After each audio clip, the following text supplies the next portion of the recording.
4 of the Act, as these provisions again were applicable to the election held on 8. Mr. Speaker, subsection 6, subsection 7 relates to provisions dealing with elections held on 8, so not relevant again in this particular case. Mr. Speaker, that is the position in Kenneth Otieno versus Attorney General and another petition number 127 of 2017. Mr. Speaker, allow me to move on to clause number 8 of the bill, which seeks to amend section 44A of the Elections Act to require the IBC to establish a complementary mechanism limited to the identification of voters. Mr. Speaker, you realize that section 39 of the bill will have taken care of provision of electronic transmission of results and the manual, as I've said earlier. And therefore, we want in proposed 44A to only provide for a complementary system for voter identification, because it is equally critical, Mr. Speaker. Mr. Speaker, sir, clause number 9 of the bill seeks to amend section 83 of the Elections Act 2011. This section was the focus of presidential elections. The Supreme Court was of the view that the petitioner had the burden of proving that the election was not conducted in accordance with the principles laid out in the Constitution and the electoral laws, or that the non-compliance with the principles laid out in the Constitution and the election laws affected the result of the election. According to the court, Mr. Speaker, it was bound by the decision of Parliament to code the provision in a distinctive form. The court states as follows, and I don't need to read that, Mr. Speaker. What we are saying here, Mr. Speaker, is that section 83 has 2 aspects. One is that in an election petition, it is the business of the petitioner to establish one aspect of that section. If you can prove that elections were not done in accordance with the Constitution, then an election can be nullified. Same also for the second part of that particular section, Mr. Speaker. Mr. Speaker, what we would like to propose is that it will be the business of the petitioner to ensure that you prove to the Supreme Court that the election was not conducted in compliance with the Constitution. And 2, that non-compliance of the Constitution and the laws indeed substantially affected the results. Mr. Speaker, the problem is that when laws are ambiguous, it is subject to interpretation from different people. We want the law to be clear. We are going for elections on 26, Mr. Speaker. We have a chance to amend the laws to realign, so that should this issue arise again, Mr. Speaker, in future, we will not be accused for watching and waiting until it is too late. Mr. Speaker, sir, this is the position. And I would like to say that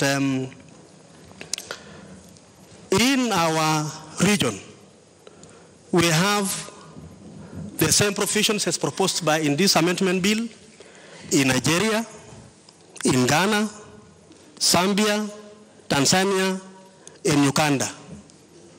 How we did not provide our laws to be realigned in that manner, Mr. Speaker, I can't explain, but that is not relevant now. What is relevant is for us as a House to now make a decision and be able to amend our laws. Mr. Speaker, I'm concluding, as you go to clause number 10 of the bill, seems to insert section 86A. And Mr. Speaker, in a nutshell here, presidential elections are covered in 3 situations, Mr. Speaker. One, no more under Article 138. Then we have the runoff. And then we have, Mr. Speaker, the elections presidential anticipated under Article 140, Subarticle 3, which arises after nullification of elections. Mr. Speaker, whereas the other two scenarios, they are clear constitutional provisions, Mr. Speaker, we have a problem with regard to elections presidential under Article 143. The law is silent, the constitution is not very clear, and Mr. Speaker, that is why I took up this issue and say I wanted this August House to be remembered, Mr. Speaker, to be the House that was able to provide for a procedure in a situation where we have a case of election like the one arising on 26th of October this year. And so, Mr. Speaker, that is the essence of of my proposal, clause number 10 of the bill. I want to summarize because I see my time is over. Mr. Speaker, finally, is clause number 11, touching on the issue of enhancing the penalties for a returning officer and presiding officer, Mr. Speaker. Mr. Speaker, we went through the law. We looked at the Elections Act, Section 6 of the Elections Act, Mr. Speaker. We listened to the Kenyan people. And, Mr. Speaker, it is clear that the provisions of Section 6 of the Elections Act has very elaborate provisions touching on offenses by an officer of IBC. And so, Mr. Speaker, what we only did is that we enhanced the penalties from 3 million to 5 million with an option of fine. And so, Mr. Speaker, I will also be moving an amendment to this particular section of the bill in the third stage or third reading of this bill. Mr. Speaker, sir, that brings me to the end of my submission on this matter. But allow me, Mr. Speaker, to conclude as I invite my colleague to second, that we want to be very clear, Mr. Speaker. There was issues about timelines, that you are rushing the bill, that the timing is wrong, unconstitutional. That days of security, what? Sorry, Mr. Speaker. I want to say, Mr. Speaker, the responsibility of this House, as stated in the Constitution, we have no limited time. We have no time frame within which to make laws, whether to amend, create new laws. We have that unlimited time. And, Mr. Speaker, those who allege this position also know that we have no limited time to legislate. And I want to thank my colleagues for having time. Some of them came even before the committee, Mr. Speaker, to give their views. And so I want to call upon leaders of this country, those who are opposed to this law, that we want to make laws for posterity, for this generation and the one to come, and the other to come in future. We have no intention whatsoever, Mr. Speaker, as the chair and my committee, that we did not do this law for Jubilee, for Uhuru Kenyatta. We did this law for Kenyan people, for posterity, for future. And, Mr. Speaker, I think at this point in time now, it is now clear, Mr. Speaker, that this law was meant to benefit Kenyans. And I'm proud, Mr. Speaker, that this House has gotten a chance to clean up our laws so that we have clear provision of our laws, Mr. Speaker. I want, therefore, Mr. Speaker, to thank you, and I want to thank my members of the committee for spending close to 2 weeks, Mr. Speaker, in this House and within Parliament, right?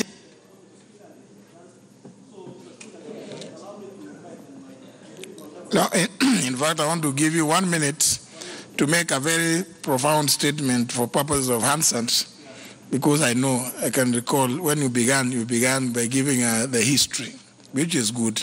But of course, as you know, we need to see on record that you beg to move that the Election Laws Amendment Bill, National Assembly Bill number 39 of 2017, be now read a second time. That is very important for the Hansard. I did that, Mr. Speaker, in the beginning.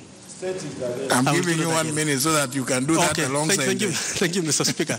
And so, Mr. Speaker, thank you for giving me just 1 minute to make this point. Mr. Speaker, why I'm saying this is because sometimes I don't feel good as a Kenyan when those of us who know the truth choose to mislead Kenyans for selfish interests.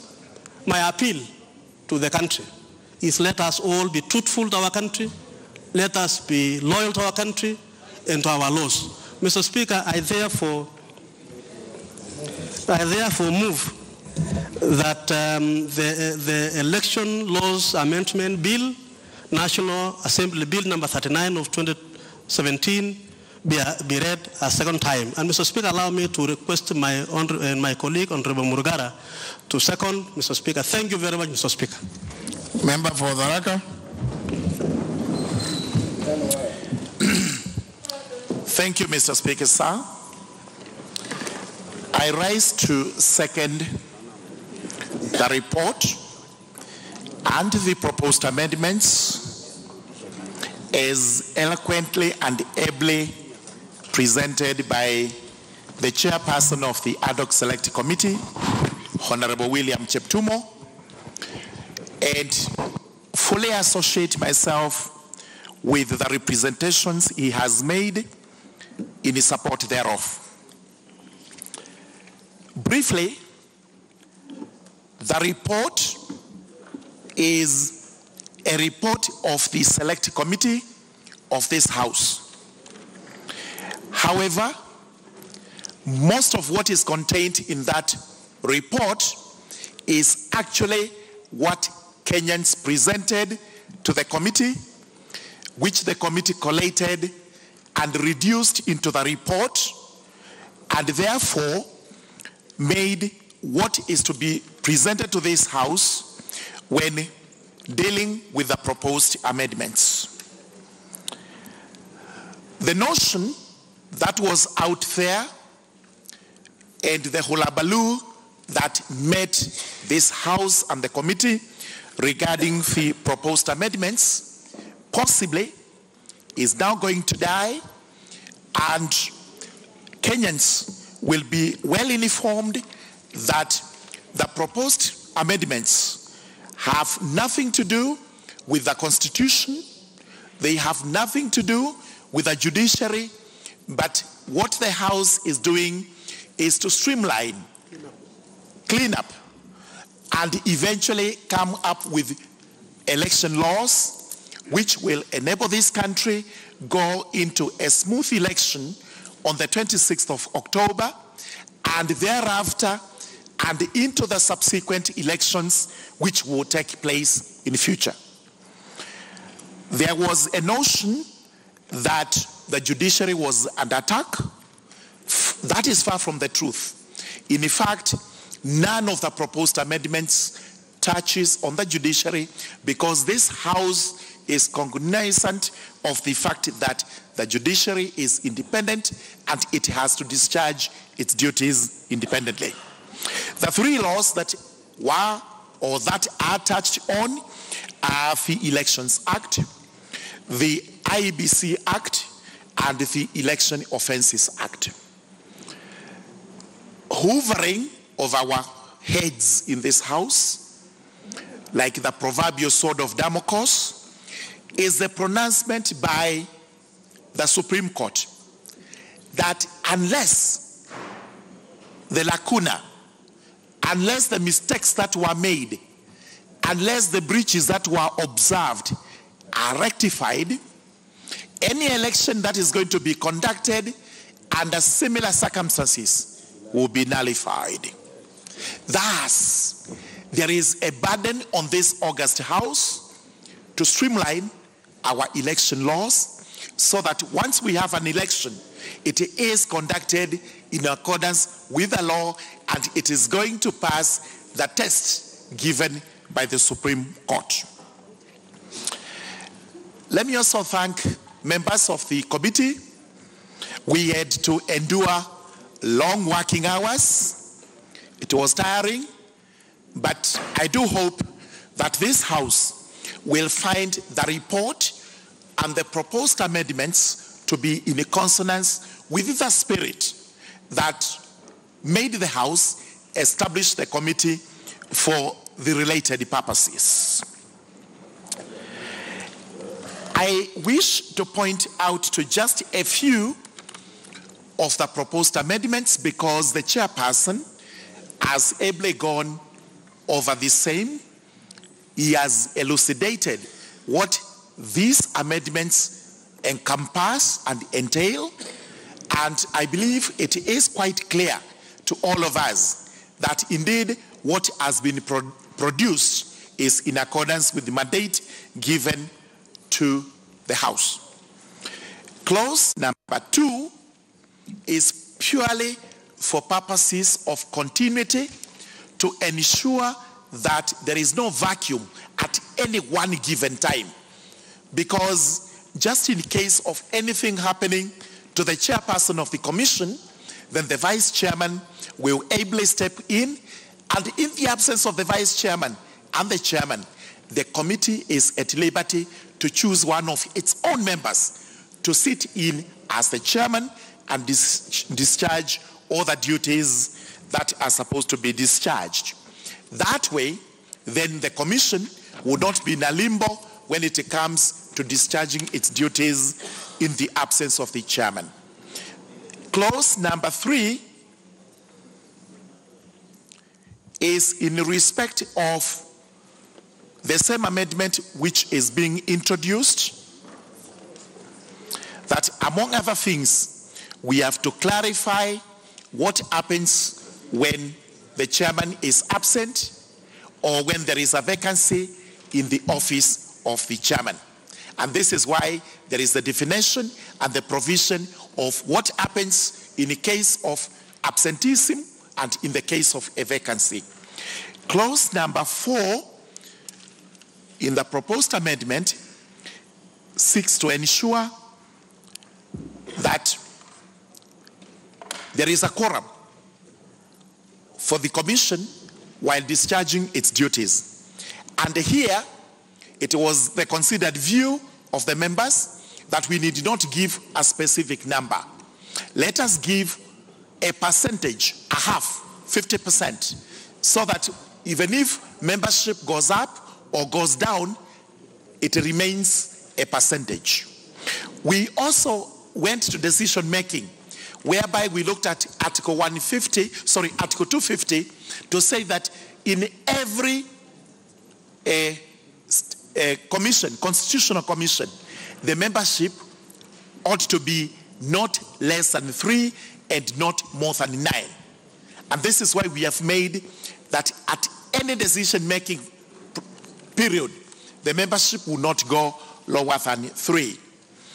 Then we went on to clause number 5, and this is explained very well in that we are trying to clean up the statute.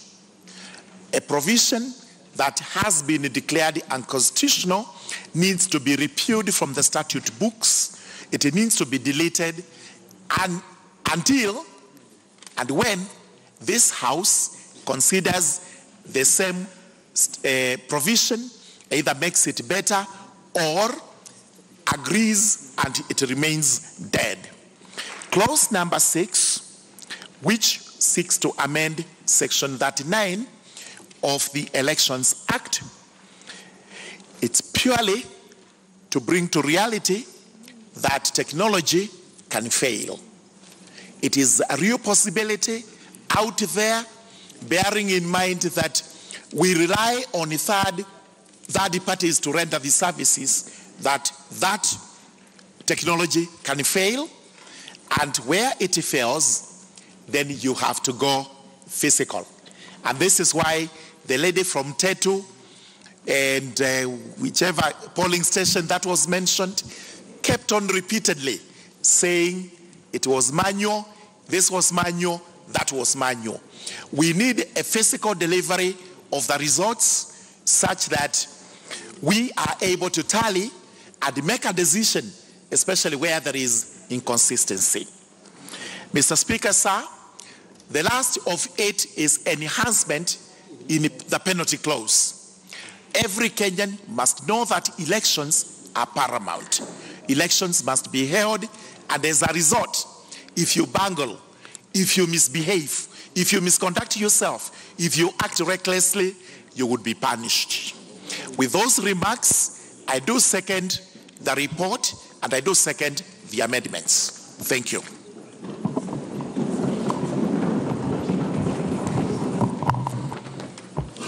I propose the question, which is that the Election Laws Amendment Bill, National Assembly Bill number 39 of 2017, be now read a second time.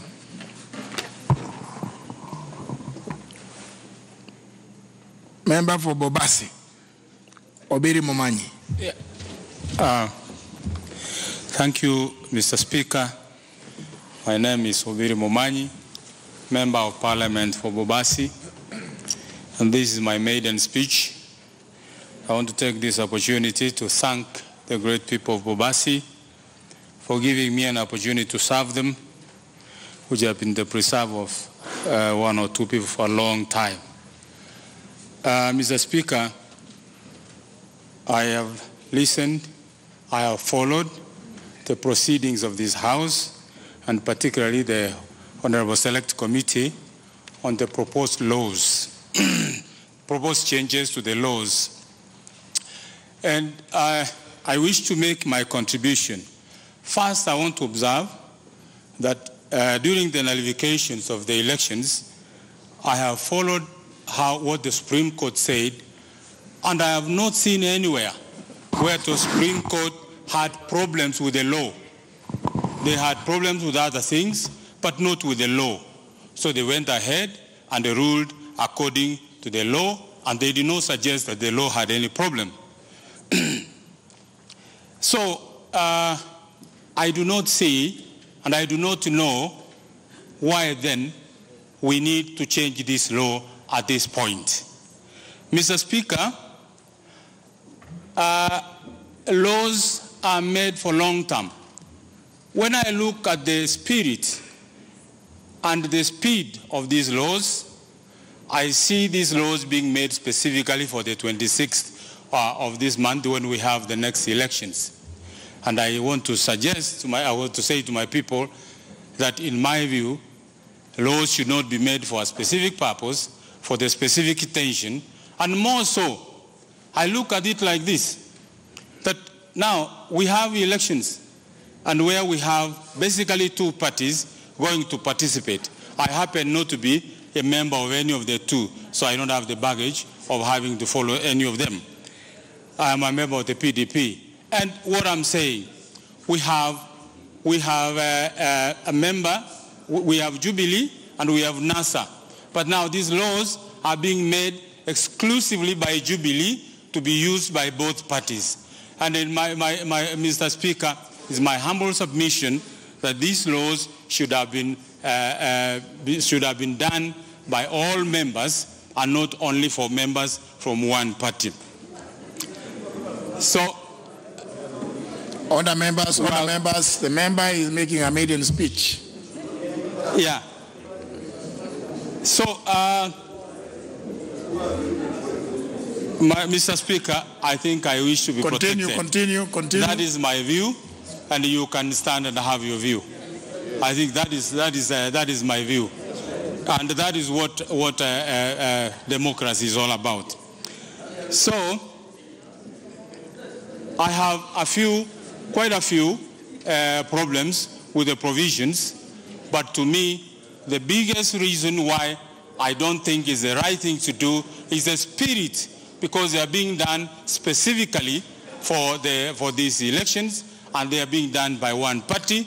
And in any case, Mr.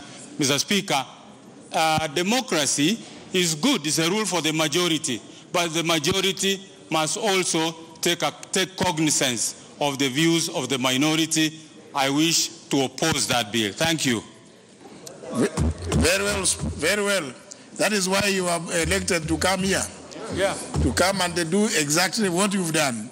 It is your right to rise in your place and oppose or express yourself whichever way with regard to any proposed legislation. So don't feel intimidated, member for Bobasi. You are within your right to express yourself as you have. Member for Marakwet East. Thank you, Mr. Speaker. Mr. Speaker, I stand to support this bill. Mr. Speaker, the Honorable Cheptumo and the team did a very good job. And Mr. Speaker, I've had a small time to go through the report. And Mr. Speaker, exactly what the Supreme Court pronounced itself, especially on the presidential elections. The amendment, Mr. Speaker, is going to address many of those concerns which were raised by the Supreme Court. Mr. Speaker, and it's very important at this point, Mr. Speaker, that Kenyans and also other people should know that the Elections Amendment Bill, which is in this House this afternoon, Mr. Speaker, it is not meant only for the 26th elections. Mr. Speaker, this is the law, it will be the law after 26, Mr. Speaker. Mr. Speaker, the government is made of three arms. And this is Parliament. It is independent of the executive. It is independent of the judiciary. Mr. Speaker, no one should dictate this House whether to pass this law or not to pass the other one. Mr. Speaker, it is the right of this House and these honorable members to discuss any bill any time, Mr. Speaker, as long as it is a bill which is going to help Kenyans, which is going to help the country in election, this coming election and also in future elections. Mr. Speaker, for the case of the chairperson of IBC, the amendment which is provided for, Mr. Speaker, is just very simple. What if the chair is not feeling well, the chair is sick, the hospital is absent? The election amendment laws is basically providing a way of having another person to take over the roles of a chair and announce results. There is nothing wrong with that, Honorable Speaker. Mr. Speaker, for the case of alternative transmission of results, which the IBC commissioners came and they appeared before the committee, and they call it the manual delivery of these forms to the tallying center. Mr. Speaker, like what the Honorable Jeptumo said, that a lady came before their committee, and she was just a representative of so many Kenyans, Mr. Speaker. A man, a woman, or a young man has gone to vote, Mr. Speaker. You have chosen your leader and takes a walk to go home. Someone somewhere didn't sign the form. The form was not stamped. Whose problem is that? Can we make it now that the IBC, when they are printing their ballot papers, let them print the ballot papers together with the names of all the voters in all the polling stations, and make also rubber stamps for all Kenyans who are eligible to vote, So that when I go to the polling station, or when my mother goes to the polling station, she goes also with her rubber stamp. She gets her form, she votes, and signs herself, and also stamp herself, so that in case there is an issue ahead of her, she is able to come before a complaint and say that this is my paper, or this was not my paper. So, Mr. Speaker, we need to respect the rights of the voter at that time of marking or choosing a leader. If there is an issue ahead, there is a server. My mother doesn't know what a server is. She doesn't know a password or those kind of issues. Mr. Speaker, these laws also addresses the negligence of those officials of IBC, the presiding officers, the returning officers, those who are not going to sign or do their work diligently. So that in case you are a presiding officer, because, Mr. Speaker, there's so many errors. The Form 34, the Form 35 C's and B's, those which was pronounced at the Supreme Court, Mr. Speaker, that they were not signed. Actually, many of them, they were from the opposition side, Mr. Speaker. When they saw they lost, they called their people, they called their officers not to sign those forms, just to